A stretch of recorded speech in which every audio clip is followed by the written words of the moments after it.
नमस्कार, मैं हूं शम्स ताहिर खान और आप देख रहे हैं वारदात। कहते हैं कि इंसानी दिमाग से खतरनाक कोई चीज है ही नहीं। लूट, चोरी, डाका, धोखे, फरेब के आपने अब तक न जाने कितने किस्से सुने होंगे, देखे होंगे। उसी कड़ी में ये नई कहानी दिल्ली से आई है, पर यह थोड़ा हटकर है। हटकर इसलिए क्योंकि अमूमन चोर, ठग, बदमाश या मुजरिम जिस सीबीआई से दूर रहने की कोशिश करते हैं, इस कहानी में उसका उल्टा है, क्योंकि यहाँ चोर ही सीबीआई अफसर बने बैठे थे। और कहानी ठीक स्पेशल 26 जैसी थी।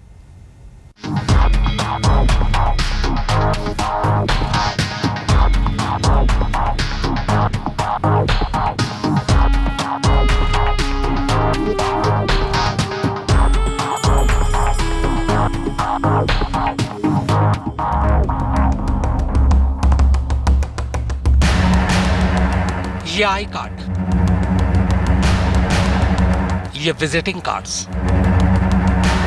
ये पत्ती, ये पट्टा, ये मोहरे और ये big boss Ranjit Sinha, CBI director. होश उड़ाने के लिए इतना ही काफी है।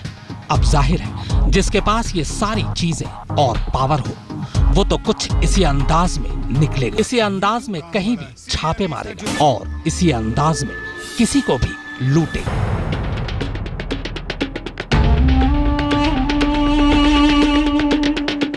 फिल्मी पर्दे के बाहर असली जिंदगी में भी ये तीनों अपने साथियों के साथ मिलकर कुछ ऐसा ही कर रहे थे। बस इनसे गलती ये हो गई कि छापा मारने की रफ्तार में ये असली सीबीआई वाले से भी कहीं आगे निकल गए। लालच में इतने अंधे थे कि बिना सोचे समझे दिल्ली के उत्तम नगर इलाके में ताबड़तोड़ छापे मारने शुरू कर दिए। इन छापों से लोग भी घबरा गए कि आखिर सीबीआई को अचानक क्या हो गया है। इसके बाद धीरे धीरे छापे की बातें बाहर आने लगी और ये बातें सीबीआई के सचमुच के एक डीएसपी के कानों तक जा पहुंची। फिर क्या था, सीबीआई भी घबरा गई और सोच में पड़ गई कि आखिर कौन से वो तेज तर्रार अफसर हैं जो इतने छापे मारे जा रहे हैं। सच्चाई जानने के लिए अब सीबीआई दिल्ली पुलिस की मदद लेती है। दिल्ली पुलिस को सीबीआई बताती है कि उसके नाम पर शायद कोई और छापे मारकर लोगों को लूट रहा है। इसी के बाद दिल्ली पुलिस मामले की जांच शुरू करती है, छापे के शिकार लोगों से पूछताछ करती है और तब असली कहानी सामने आती है। कहानी ये कि दिल्ली में भी स्पेशल 26 की तर्ज पर कुछ शातिर दिमाग सीबीआई अफसर बनकर छापे के नाम पर लोगों को लूट रहे थे।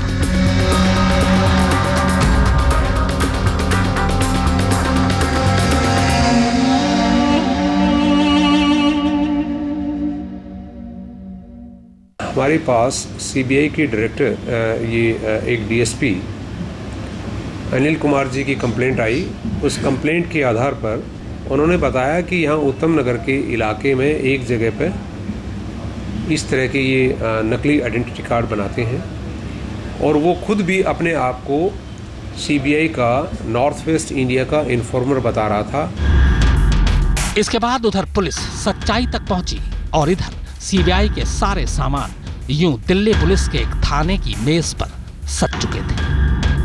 लोकल पुलिस में इस मुद्दे में एक प्रॉपर एफआईआर दर्ज की, रेड की गई और रेड के दौरान प्रहलाद भगत शर्मा को एप्रीहेंड किया गया और उसके कब्जे से 700 आइडेंटिटी कार्ड, स्टिकर्स, कैप्स और टी शर्ट, स्टाम्प और बाकी कुछ ऐसे ही जो आइटम रिकवर हुए हैं।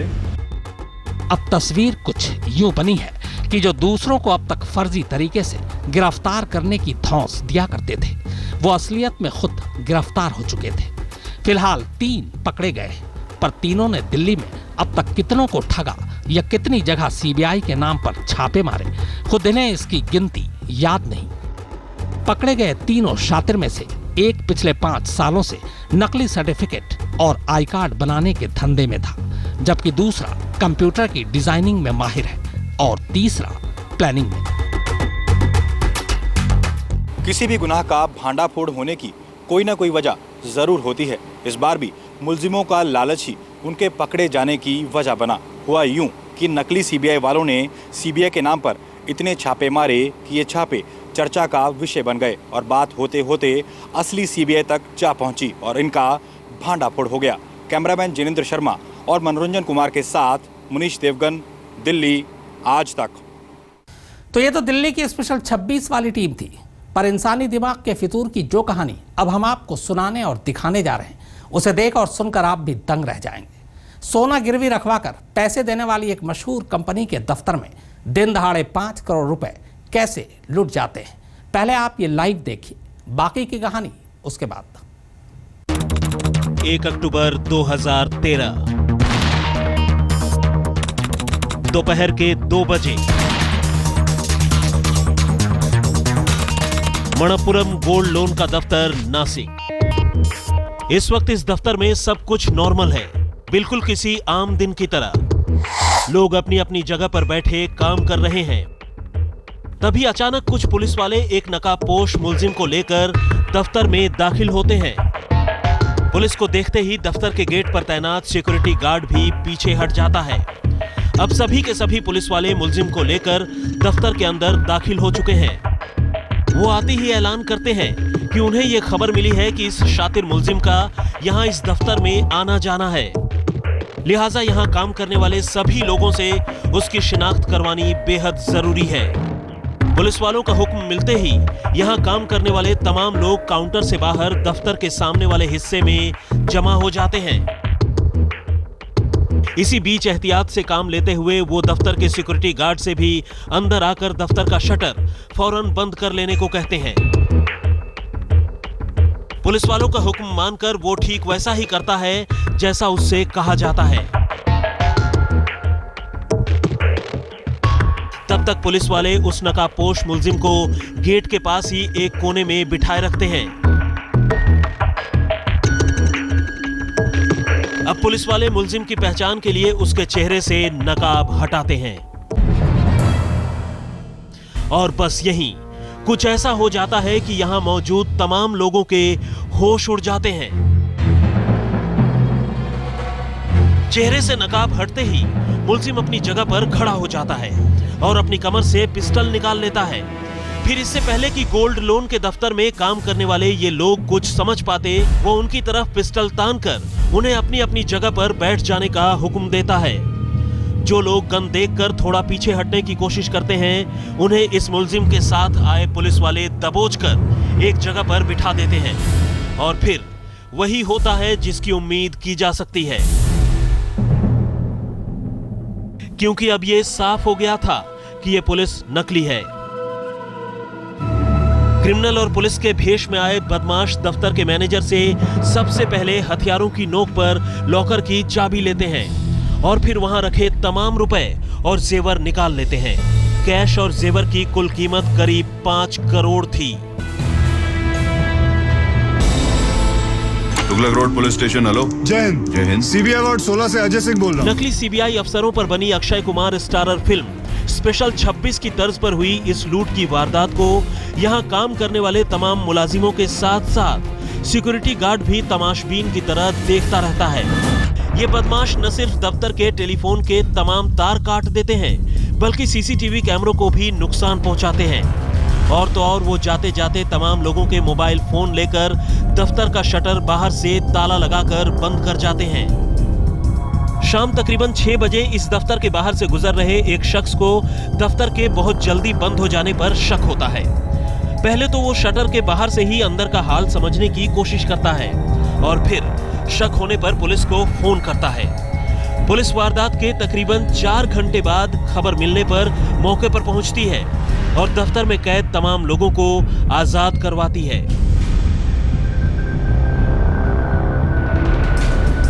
बाद में तफ्तीश चलती रहती है। करीब 3 महीने गुजर जाते हैं। पुलिस भी उम्मीद छोड़ चुकी होती है, पर तभी कुछ ऐसा होता है कि जितने ड्रामाई अंदाज में ये लूट हुई थी, उतने ही ड्रामाई अंदाज में इस मामले का खुलासा हो जाता है।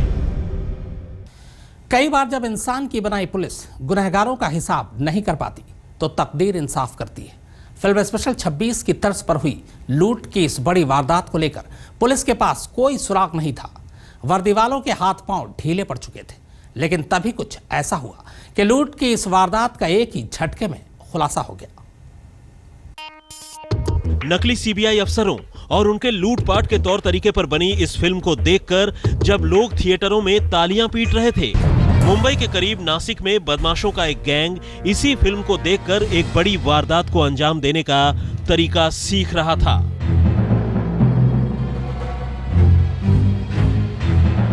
इस गैंग ने स्पेशल 26 एक बार नहीं बल्कि दसियों बार देखी और देखने के बाद नकली पुलिस अफसर और क्रिमिनल बनकर एक फाइनेंस कंपनी को लूटने की प्रैक्टिस भी की। इसके बाद बाकायदा पुलिस अफसरों के ड्रेस सिलवाए और फिर दिन दहाड़े नासिक में ही एक इतनी बड़ी वारदात को अंजाम दिया कि पुलिस वाले भी सोच में पड़ गए।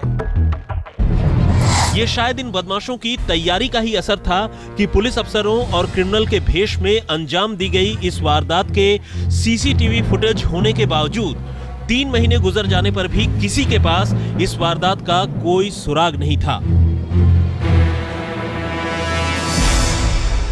पुलिस तमाम तफ्तीश कर थक चुकी थी और अब इस लूट की वारदात को सुलझाने को लेकर उसकी उम्मीद भी कमजोर पड़ने लगी थी।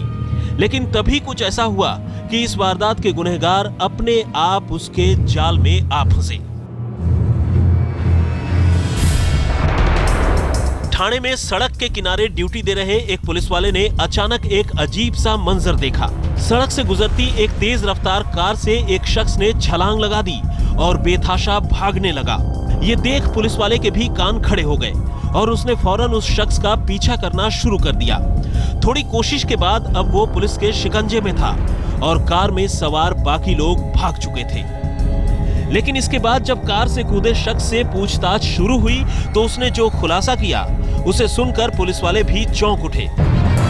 इस शख्स ने बताया कि 1 अक्टूबर 2013 को मणप्पुरम गोल्ड लोन के दफ्तर में जो 5 करोड़ की लूट हुई थी उसे उसने और उसके साथियों ने ही अंजाम दिया था। लेकिन इसके बाद कुछ ऐसा हुआ कि उसके गिरोह में ही दरार पड़ गई। पुलिस के कब्जे में आए बदमाश ने बताया कि लूटपाट की वारदात के बाद रुपए पैसों का बंटवारा भी हो गया था, लेकिन कुछ बातों को लेकर गैंग के बाकी बदमाशों को उस पर शक हो गया और बस इसी डर से उसके साथियों ने उसे मौत के घाट उतारने की साजिश रच ली। इसके बाद जब गैंग के बाकी बदमाश उसे पकड़कर जान से मारने के इरादे से अपने किसी ठिकाने पर ले जा रहे थे तो वो अपनी जान बचाने के लिए चलती गाड़ी से नीचे कूद गया। बहरहाल इस शख्स का यह खुलासा जितना चौंकाने वाला था पुलिस के लिए उतना ही राहत भरा, क्योंकि उसके गाड़ी से कूदने भर से न सिर्फ 3 महीने पहले हुई लूट की वारदात अपने आप सुलझ गई बल्कि कत्ल की एक वारदात भी टल गई। बाद में इस गिरोह के बाकी बदमाश भी गिरफ्तार कर लिए गए।